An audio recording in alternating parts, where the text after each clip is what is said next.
have synthetic occupants in these houses. And synthetic occupants are basically like robots, which will go around the house and do everything that real people would do. We see a lot of highly glazed flats in big cities where people are, it's so hot in there that they're having to install air conditioning, and we're seeing lots of excess summer deaths. In the Western world, we spend at least 90% of our time in buildings. If you're ill and vulnerable, probably up to 100% of your time. So the built environment, the spaces that we occupy, are one of the most important things for your health. So one of the things you'll do is you'll build a model of the house and test it to see whether or not it overheats. So for the UK, the overheating problem is severe. It's a problem that's going to be getting worse due to more frequent heat waves that last longer and are more intense. In 2022, we saw the first 40-degree heat in this country. So this is a problem that isn't going away unless we deal with it. So 3,000 people in quite a densely occupied space with no ventilation, and the air quality was really quite poor. And this actually led to the Scottish government preventing nightclubs from reopening at the end of 2021. So the research had big impact, but it was an interesting time. Hello and welcome to the Experts in Health podcast, brought to you by Loughborough University. This podcast aims to highlight the latest research and trends in health as we welcome a variety of guests from a host of different disciplines. I'm Dr. Chris MacLeod, an academic in the School of Sport, Exercise and Health Sciences with an expertise in behavioural nutrition and public health. And today I'm delighted to be joined by Dr. Ben Roberts. Ben is a lecturer in building energy at Loughborough University. Ben, it's wonderful to have you on the show. Thanks for having me, Chris. Not at all. So I want to get one thing straight. I was reading your lecturer title and I realised that there's a particular intonation that might be needed, because you could be a lecturer in building energy, as I sort of said, or in building energy. And did I get it right? It's building energy. You did get it right, yeah. Good. I wanted to make sure that I got that clear. And I guess whichever one of those it was going to be would sort of tell people a little bit about what you do. So just to clarify things and to help our listeners and viewers, can you tell us a little bit about yourself? Yes, so I'm a lecturer in building energy, so energy in buildings and the energy use in buildings and the comfort of the people who live there.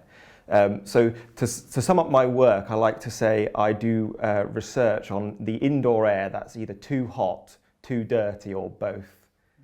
So it's looking at the way that we design and operate buildings to make sure that the temperatures inside are healthy, safe and comfortable to occupy, and the air that we breathe is of an acceptable indoor air quality. Very interesting, and that I can imagine already how that impacts on people's health on an everyday and a long-term basis. But before we get into and chat about that, what got you into this area?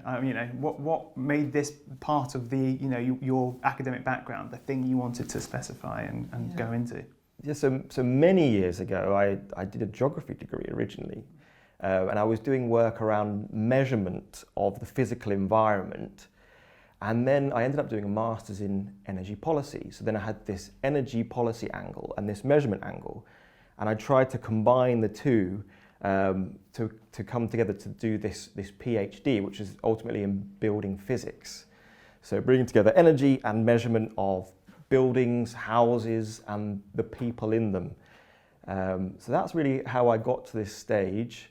I came to Loughborough back in 2014 for a master's degree in energy in buildings, actually, so quite relevant. And then from 2015 started my PhD looking at overheating in the UK, and then from 2019 went on to various research roles, including my first project was all about smart meters and the way we can use smart meter data from houses to work out how much heat houses are losing. So this is a potentially much more accurate way of understanding how energy efficient the entire UK housing stock is. At the moment, we just use something called EPCs, Energy Performance Certificates. So if you ever rented or bought a house, you might have been given that by the estate agent. Yeah, I see them. There's different colours, is there? Yes. And there's different A to E, A to G. Yeah. I don't really know. There you go. And I just look at it and go, oh, well, it's one of them. Yeah. So, but Did it influence the way when you chose a house to rent or buy? Did you go, oh, I want a more efficient house? Yeah, I definitely looked at it, but I must say when I was looking at it as a lay person who doesn't know this area, I just thought, how high or low is it? But if it was in the middle, I don't know if that's all right. Is it bad that it's in the middle? Does it need to be at the top end? So I don't know that sort of. So that's really interesting. So perhaps the way you interpret that isn't translating into how you feel at home in terms of your comfort and your sensation around the heat. So a poorly performing home, you might find you've got drafts and cold surfaces which make you feel quite cold. If you've ever been into a really high performing house, like a passive house, a really airtight, well insulated house, you'll feel just an instant sensation of comfort, and that's really good for your health and your well-being. I never would have thought of that, but I can see that you're an expert in this area, but you're very passionate about it.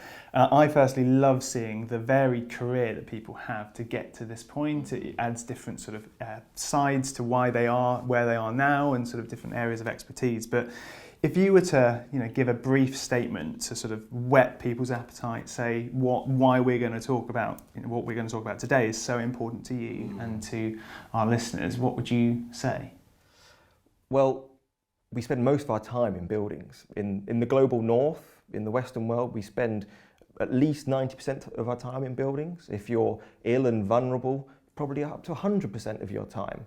So the built environment, the spaces that we occupy, are one of the most important things for your health, because that is what you're exposed to on a daily basis. So if you're living in a damp, mouldy home and breathing in all those spores for 90% of your time, that's going to have a really bad influence on your health. If you're in an environment where the air quality is poor, you're exposed potentially pathogens in the air. And if you're living in a place that's too hot, for example, we see a lot of highly glazed flats in big cities where it's so hot in there that they're having to install air conditioning, and we're seeing lots of excess summer deaths.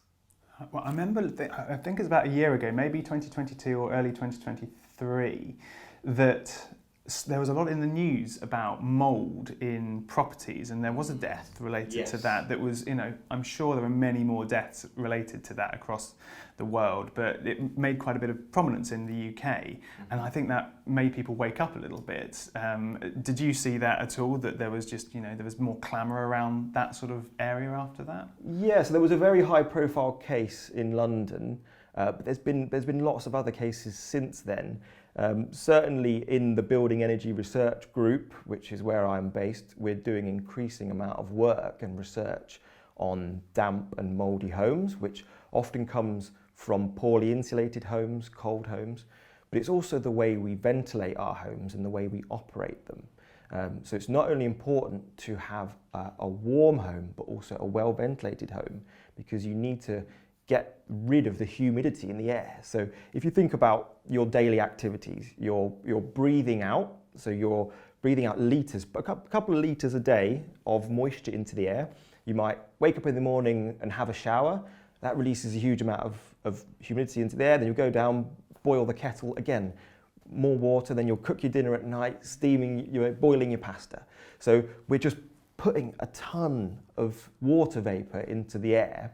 If we haven't got a well-insulated house, that water vapour finds its way onto the cold surfaces, usually walls or windows, and then you get mould growth. The way we combat that is, as I've said, ventilation. So you get that humid air out, replace it with drier, less humid air from outdoors, or we insulate our homes better to remove those cold surfaces. So really it's a combination of those two things. That's really interesting, and I now want to bring us to where we are currently, because for those who can see where we are or are listening to this podcast, we're in a different environment. We're not in the studio, we're not delivering this online, we're in person, but we're in a house in Loughborough in the East Midlands in the UK. Why are we in this house, Ben? And is this a good example of a good or a poorly put together house, ventilation wise or anything? Well, this is an example of a very typical house for the UK. We've got two houses here. We're about 2 minutes walk from the university campus in the East Midlands. These are houses that are owned by the university and have been owned since about the 1970s. They are called the Loughborough matched pair test houses.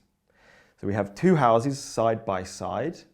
They're typical 1930s semi-detached houses with a mirrored floor plan. So we have the two semi-detached houses here. Because they've been owned by the university for such a long time, they've been maintained in the same way. So if you think about, if you walk down the average street, someone will buy a house and make some renovations, and the house next door, someone will move into that and maybe do something different, put some more loft insulation, change the windows. These two houses have been identically maintained. They have the same amount of loft insulation, which is just standard up to building reg standards, the same type of windows, and we have blocked two of the windows. So in this house, both house faces south, but in this house, the west facing window, we've blocked up with some insulation. And in the house next door, which is the east house facing east, we've blocked up the east facing window. And this is to stop early morning sunlight coming through one house and heating one house up quicker, and afternoon sunlight coming into the other house and heating that. So we've done lots of tests on these houses to make sure that the indoor temperatures are identical or extremely similar under normal operations. And this then allows us to do various different types of comparison side-by-side tests. So for example, for my PhD, I was looking at overheating and ways we can prevent overheating and reduce indoor temperatures in summer. So in one house, we had some type of window opening strategy. And in the other house, we had the windows closed. And because the houses were otherwise identical, we were able to directly compare the two sets of indoor temperatures to each other and attribute the window opening or not to that specific temperature. So it's a very standard, you've probably heard of paired testing. It's a very standard technique. So these houses are kind of halfway between real houses and halfway between a laboratory. You'll notice that they look a little bit empty. We tried our best. We tried our best with the furniture, cobbled together, but otherwise these houses are completely empty. We don't have real people living in here. The problem with test houses and having real people in, you can't control what the people are doing. And people's behaviour, the way they open the windows, the way they use the heating systems, has a real influence on, for example, the energy use or the temperatures inside. So instead we have synthetic occupants in these houses. And synthetic occupants are basically like robots, which will go around the house and do everything that real people will do. They'll open and close the windows, they'll open and close the doors, they'll use the curtains and the blinds, and they'll also produce heat. So right now you're giving off about 100 watts of heat. They'll replicate that amount of heat. And then if you're in your real home, you'd go and cook your dinner and put your oven on. They'll also be able to replicate the same amount of heat that comes out of an oven or a TV or a laptop. And what this allows us to do is precisely control what our occupants are doing. And then that helps us to do these paired tests because we can have the same type of occupancy in both houses, but change one thing. So we might change, as I've said before, the window opening strategy, or we might have someone who uses the heating more in one house or the other and compare the energy use. That's really, I mean, there's a lot that I would love to go into if we had 4 hours of this, because this is not an area I have any knowledge on at all. So I want to know, what did you find? What did you look into specifically? What did you find?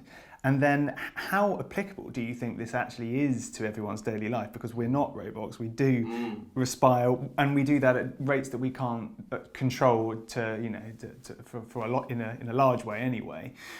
So yeah, how applicable do you think that actually is your results to everyday living situations for people in the UK? Yeah, so my PhD research was based in these houses. And one of the things I was trying to do was find out if we could keep houses cool with just using windows and internal shading, because the vast majority of houses have windows and external shading. So can we keep those houses cool without using air conditioning and without having to make expensive retrofits? And what I found was, if you open the windows according to a particular strategy, you can keep the maximum temperature down by about 2 degrees. If you night ventilate, you can go down to about 3 or 4 degrees compared to doing nothing. So night ventilation, where you open your windows at night and make use of that cool night air to flush out the heat of the day from the house. That was one of the best things you could do. Quite interestingly, what I found, and which contrasts with what a lot of the recommendations from the heatwave guidance is that closing the curtains on the south side of the house didn't actually reduce the indoor temperature by much, by about 0.5 degree on average. It's partly because in these houses we've got very dark grey curtains, and so the sun comes through the windows and then is absorbed by the curtains, and then it's in the room at that point. The other things that the curtains were doing were they were blocking the ventilation through the windows. So if you think about most people when they go to bed at night, close the curtains or close the blinds. And as I've said, the best thing you can do is night ventilate, get as much air going through your house as possible. But I did some tracer gas tests to work out the ventilation rates. So I filled the room with carbon dioxide and then watched how the carbon dioxide level decreased over time. And from that, I was able to work out the ventilation rate. And I found in the house with the curtains open, compared to the house with the curtains closed, the ventilation rate was 20% higher when the curtains were open. So we can get a much higher ventilation rate. So what I'm leading towards from the end of my PhD was that we can't keep our houses cool in heat waves just using windows and curtains. So we need to do something more. And also we need to look at the ways that we can night ventilate separately from the curtains. So that might be some kind of secure night ventilation opening. So you might have a separate door next to your window, which is it's light attenuated, noise attenuated. So it blocks traffic noise and it blocks the light coming through, but it still allows the air to pass through. And the other thing I'm looking at in some research I've just got funding for is external shading systems. And external shading systems are likely to be much more effective on these houses because they're blocking the sun before it gets through your windows and before it gets into your house. Unfortunately, in the UK, you don't see a lot of external shading systems on houses, partly because our windows open outwards. So that often, if you think about Mediterranean shutters, they close and you can't then open your windows. So we might need to turn all our windows into inward opening ones. Also, the research is also going to look at how acceptable external shading is to people. Are people willing to have external shading systems on their houses? Are they a bit ugly? So on my house, I've fitted a temporary shade sail which you can buy out back of my house. You know, I'm interested in this kind of thing. I think it's quite interesting. But my other half thinks it looks horrible and is constantly saying, take that thing down, even though it does make a huge difference to the thermal comfort of the house and it keeps it much cooler. So you're thinking in that regard, something like an awning, that's a sort of shading, or just in thinking of practical terms that people could do now, if they have like an outside large umbrella that goes over a table normally, they could put that up in an area before an outside window where the main light comes in. Absolutely, that sort of thing? Yeah. That's a really simple thing you can do. I've even seen people in very hot flats in London as a temporary measure putting tin foil on their windows to try and stop the sun getting in. On the outside or on the outside? Yeah. So you sort of have to lean out, which is potentially a bit dangerous. Yeah, I was thinking about the safety about that, the recommendation about the night ventilation. A lot of the, people, when they leave their house, so when it's not occupied, they'll shut the windows, shut the doors, lock it all for safety. Similarly at night, I think quite a lot of people also lock the front door and they shut the windows because they're not conscious and they're not going to be available if someone comes in or if there's any intrusion or whatever. So is that a safe thing for people to do, or does it depend on the type of windows, the type of house, the type of location that you're in, and how do you help people where it's not safe to open a window? Yeah, so there's a ton of research which has shown that people don't like opening their windows at night, especially in cities. So it's not only the security issue, which is one factor, it's also the noise issue and potentially the pollution issue. So if you're living by a big road, you get lots of pollution. So in these houses, I did a number of night ventilation tests. Because they were unoccupied, I didn't have to worry really about anyone burgling the place because there was nothing in it to steal. But so one of the tests I did was I just had the bedroom windows open at night. Another type of test I did, I had some ground floor windows and the bedroom windows open at night. Now, when you open a ground floor window at night alongside the bedroom windows, it's much better for cooling because you get this stack ventilation. So warm air rises through the house and with it is drawing in cooler air from below. Whereas if you've just got the top set of windows open, you're relying on a smaller amount of stack ventilation and cross ventilation from the wind. So if you can, try and build in some kind of secure night ventilation downstairs. So a grilled shutter or maybe even a window with security bars on, which you often see in places like in the Mediterranean. That may be the direction of travel for us. Some kind of window which you feel comfortable to leave open at night, which blocks the light, which blocks the sound, and potentially even blocks the insects from coming in as well. To me, it sounds like we need to move to because of the way the UK climate is changing, and we're having, like last summer in 2022, we had the roaring heat where it was up to 30, 40 degrees. Yeah. Feels like landlords should be asked to provide a ventilation map for anything that they're renting out to people, so that in that particular location with that particular installation and the way the building is put together, as a tenant how the best way to get ventilation is for the building. I would love that as a renter. Yeah, I think so. You mentioned 2022, we had about 3,000 excess summer deaths. So this is like a really important issue. In terms of how we ventilate our houses, my PhD started to sort of give indications of what you should do in terms of which windows you should open and when. But certainly some kind of, part of your welcome pack when you move in, maybe alongside you get given an EPC to say your house is this energy efficient. You also get and this is how you should ventilate to stop summertime overheating, but also to protect against wintertime damp and mould. You mentioned existing homes. For new build homes, since 2022 in England, all homes now have to undergo an overheating risk assessment before they're built.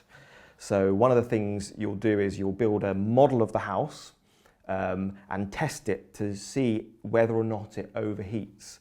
And if the model says it does, you then have to make modifications to the design. So I think potentially, and I can talk more about these models because I did another piece of work which showed about how accurate they were, but potentially in future we should start seeing housing design move towards these better solutions in terms of overheating mitigation. So either better ventilation, larger ventilation openings, secure night ventilation and external shading. That's really interesting. I know that in public health more broadly, it's important to amend the systems in place so that individuals, are less likely to have to be the ones that make those changes. So it's easier in terms of behavioural science, but also you can do things more systemically, as you said, sort of with the new housing regulation coming in. But I mean, you were talking about the Mediterranean, how they do things differently. You mentioned just England. So abroad, is there very different sort of ways that people manage heat that we're just, they say in the UK, if it has a little bit of snow, everything grinds to a halt in the UK. Is it very different abroad in different places? So there's more of a cultural knowledge around how you adapt to heat in hotter parts of the world. I've often heard people say, well, I don't know how to operate my house in the summer. I don't know what I'm doing. You will often see people with their windows open on a really hot day. You walk around a Mediterranean country, you'll see the windows will be closed on a hot day. And that's because when the outdoor temperature is higher than indoors, you want to keep the building sealed up and then reopen it at night when the outdoor temperature is cooler. So really with passive cooling, so cooling without using air conditioning, we're relying on the outdoor temperature to cool our houses. So in an older house like this, which has got quite thick walls, you can use that night ventilation to cool the walls down at night. They hold that coof, and then in the day you shut your windows up and you've almost got like a cool battery in your house. And then you'll see a lot of Mediterranean countries, they have big stone walls which store that cool from the night. They close their windows and then reopen them at night. So I think there's certainly a lot of scope for better education around how we in England and the UK operate our homes. And I really like what you said about, people should be not involved in the process of keeping their houses cool. So not relying on people to operate their windows and blinds. That's what I like about external shading, because external shading just sits there and it stops the sun from coming in and keeps your house cool. I think that's the best solution in my mind. Yeah, you can always have it. You could have it as a timer that goes where, when the different season and where the sun is, and it could be set to that. This is me not knowing this area, but thinking outside the box about. I think you've sold it to me. That sounds. Well, it's even simpler than a timer. You can calculate the length of the external shade, and in the summer when the sun's very high, it will hit the external shading. In the winter, when the sun's lower, it will come below the shading, so you don't even have to adjust it. So it's as simple as that. But I just don't know if people are going to be accepting of having external shades stuck to the outside of the house. If you've got a really nice, architecturally, like Victorian or a 1930s semi-house, would you want an external shade system on your house? I think if it looked all right, and it blended in with the aesthetic, when you see an extension and sometimes that they have to blend in with the original house. If you had that with a sort of outside shading, then I'm sure it could be okay. People adapt, don't they? We see different things. We see energy panels on roofs and things like that. I think what you mentioned about the culture sort of needing to change about this, and both in the policy but also in the public domain, is really, really important. It's really hard to change a culture though. And I know you've done a lot of work in Africa, looking at a similar sort of area, where I can imagine, because of the fact that the extreme heating has been a more prevalent issue to deal with over a longer period of time, that the culture's very different. Have you found that out there? Yes. So there's certain behaviours that people do to keep themselves cool. One of the things I've observed, and through speaking to people, is that so I work in Ghana quite a lot, and they have these compound houses which are lots of small rooms around a central courtyard, and they'll use different rooms at different times of the day depending on where the sun is, and you always want to be sitting in the coolest spot. So that's one of the in terms of the good building design. Culturally, people's sleep patterns are quite different from the UK. So some of the research I've done in Ghana was looking at, we asked people to fill out a time diary, so what they were doing at specific times of the day.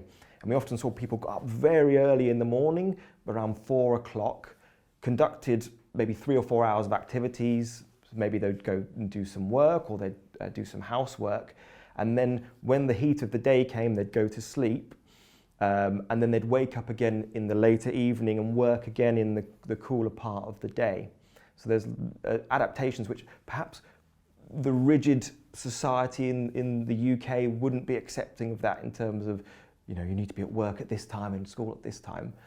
The other thing I've seen people do is wet sheets, and put wet sheets over their body and then sit in front of a fan, and then they rely on the fan to evaporate the water off the sheet and cool them down that way. So interesting. And why don't we just use air conditioning though? I mean, because that could be something that's just built into properties that people don't have to turn on themselves. It comes on when it's related to the temperature, or in the room, or whatever it is. So whether it's the UK or whether it's in Ghana, can't we just use air conditioning everywhere instead of the indoor and external shading that you mentioned? It'd be a lot simpler, wouldn't it? To my mind. My job would be done. So air conditioning, out of a job. Air conditioning would solve all the problems to do with extreme heat, because air conditioning is a proven technological solution to cool the indoor environment. There's a number of problems. It uses a lot of electricity. So we're trying to decarbonize our electricity system globally. So by doing that, we also need to reduce the demand on electricity consumption. Where I work in Ghana, there's the communities I work in, there's frequent power cuts. So we can't rely on air conditioning to provide that cooling, because it doesn't work when there's no power. In terms of health and well-being, I don't particularly like being in air-conditioned environments. One of the things they do is they dehumidify the air, and so you often get very dry eyes and dry skins, and it dries out the mucous membranes, and you find that your tolerance of variations in temperatures is decreased in an air-conditioned environment. So when people leave that environment, they're less accepting of higher temperatures, and then they will go and install air conditioning somewhere else, and it's just a knock-on effect. So we need to really avoid air conditioning if possible. There's some other issues around the air quality that comes with air conditioning. So I've done a lot of work in hospitals in Ghana, and I was looking at both the combination of extreme heat and indoor air quality. And in many of the wards, they have retrofitted air conditioning systems. And so these are recirculating air conditioning systems which take the air from the room, run it through the air conditioning system and pump the same air back into the room. They're not introducing any fresh air. So the nurses and the ward staff were closing all the windows and turning the air conditioning on. And people were reporting, I feel very comfortable, I'm nice and cool, it's not too hot in here now. As part of my research, when I'd visited these hospitals, I noticed that the air felt very stuffy in these air-conditioned rooms. So I installed carbon dioxide sensors.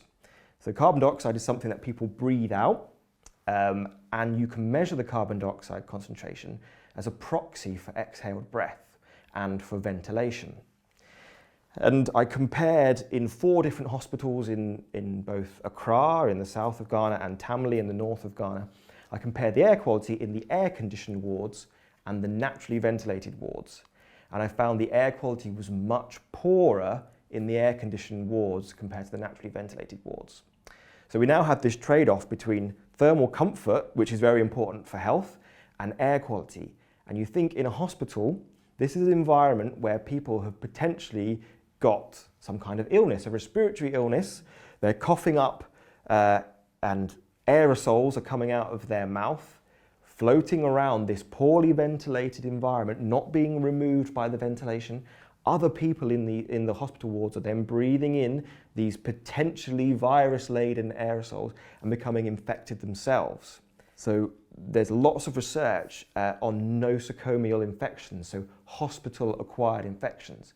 Sometimes people will go into a hospital with one type of illness, and while they're there, in potentially a poorly ventilated environment, acquire a respiratory infection. So this is a real problem for the health and well-being in this kind of environment. Yeah, I can see that. The thing that strikes me about a lot of your work is that you could see it as, an adaptation to a house. But I think, one of the things that I see is it's heavily related to policy more broadly as to how you create a type of public service in that way for optimizing people's health. And people might not naturally think that the building's architecture, the way that it's put together, would feed into that sort of a policy discussion.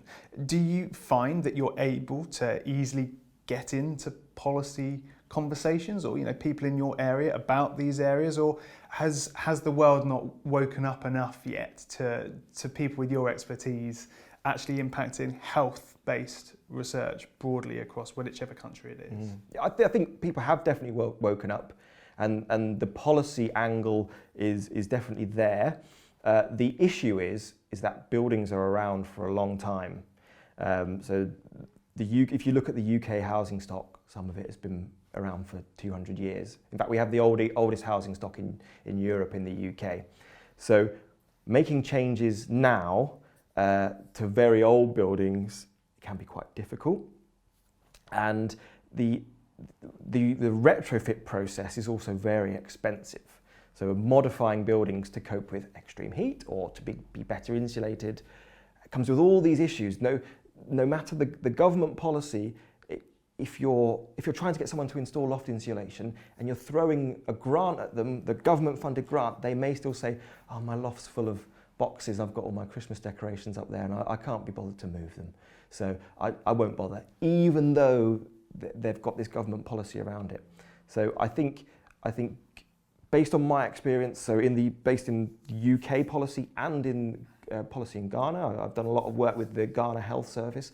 They're very receptive to the research that we've been doing, but things just take a long time to implement. Yeah, that's the case with a lot of policy, isn't it? It does take a long time to implement. But then also you've got the in the UK, especially as you said, the age of a lot of our properties, and the wish to be sustainable with how we're putting things together, and that's with new houses. But do we take down old buildings and reconstruct them, and how sustainable is that? But not only have you got the age-old problems where things go slowly, or there's very static old houses. Then we've come up with, a few years ago we had a global pandemic that no one predicted, and that was a few years snapshot, and then at the moment we're out of the perils of that in its acute form. So I can see that's another area like COVID-19 that must have changed the way that you had to try to think about buildings, or maybe not you, because you may have been able to predict the problems that we had, but for people in policy areas, for example. Yeah, but I think it did change. It certainly changed my research focus. Before I'd been very focused on heat and reducing heat and using ventilation to reduce that heat.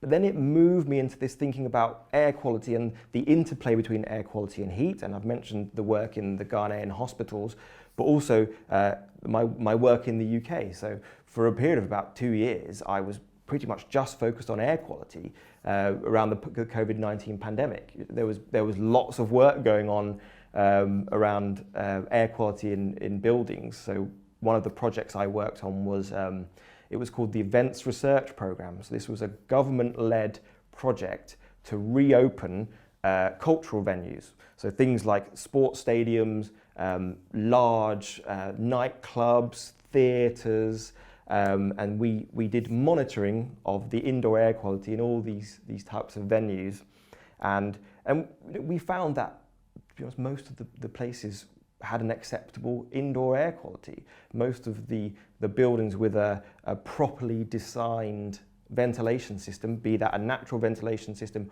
or a mechanical ventilation system, actually were able to cope. The issue was some of the older buildings which hadn't, the ventilation system hadn't been well thought out.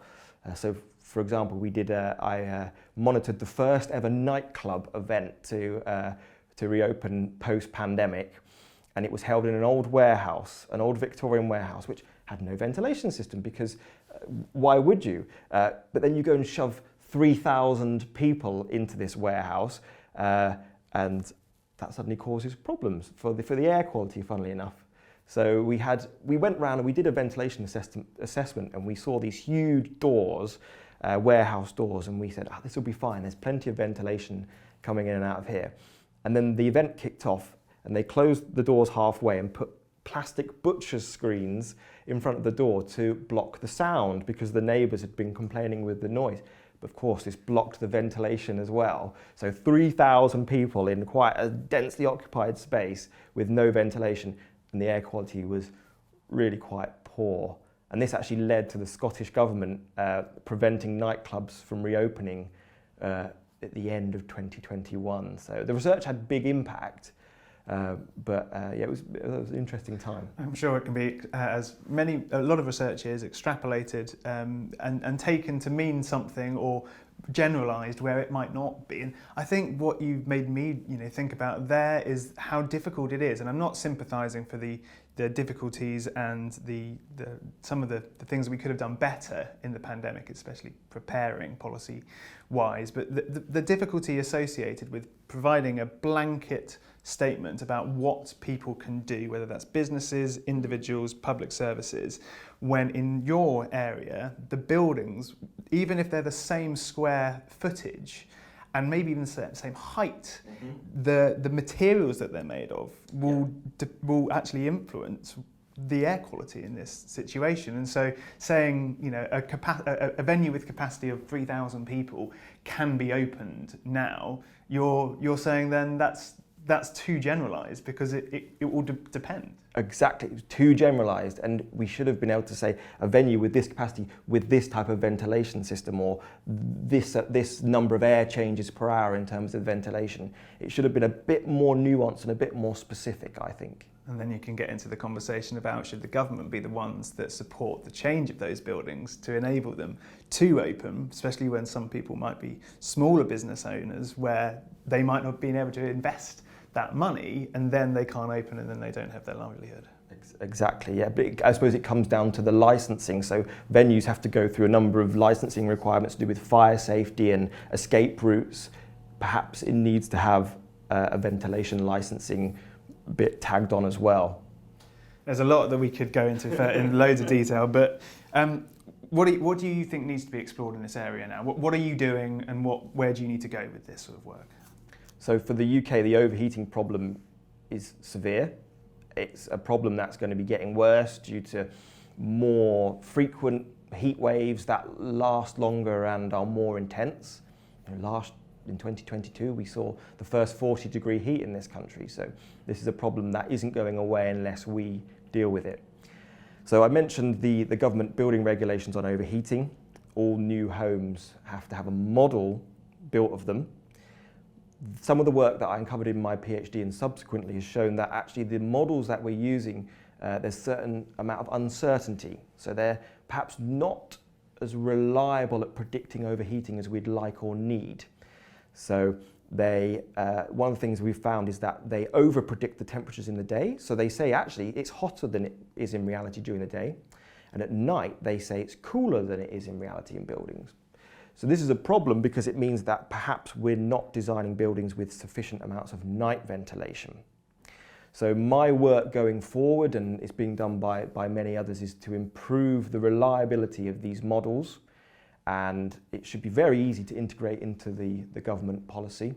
And I think that will enable us to build a more resilient housing stock that can cope with overheating, not just now, but in 2050 when the climate's going to be significantly warmer. And where can people find out more about you, to see what you're doing with your research and everything? Well, I have on the university website for one. I've got my profile on there. I occasionally post papers to Twitter, yeah, LinkedIn if you'd like to have a look. They're probably the best places. Brilliant. And we like to have a standard question that we ask people on this podcast about if you were to sell your area of academic expertise or your area of interest to the next generation of curious minds, what would you say? I think it would come back to the fact that people spend most of their times in buildings. So our building design and the way we design and operate buildings is crucial to the health and well-being of people. So if you want to influence people's health, design better buildings. And hopefully people will get into this area more. We see that younger generations are, very keenly aware of the climate changes that are coming and that we experience now. And I think maybe helping them to marry up that building design and energy for air quality, etc., can play to that sort of a drive. It's a really key link. So maybe should they link that earlier at school or anything at DT classes? Or? Yeah, maybe. Because it wasn't until I came to probably my master's degree that I started linking the building and the energy up together. So yeah, if we can get into schools, into science classes, or even perhaps integrate into geography classes, looking at the way different climates and people build buildings in different parts of the world. I think that'd be a really interesting thing to do. Well, this episode has been really fascinating for me, and I know that the listeners and watchers will find it interesting too. So thanks so much for coming on the show today, Ben. Thanks for having me, Chris. Not at all. And thanks very much for tuning into the episode. If you've liked what we've talked about today, feel free to like or subscribe to the podcast on the platform of your choice. And you can also tune into our other podcast, Experts in Sport, and you can find the link to that in the show notes. So that just leaves me to say thanks very much for tuning in again, and hopefully we'll see you for another health related discussion in a future episode. Bye bye for now.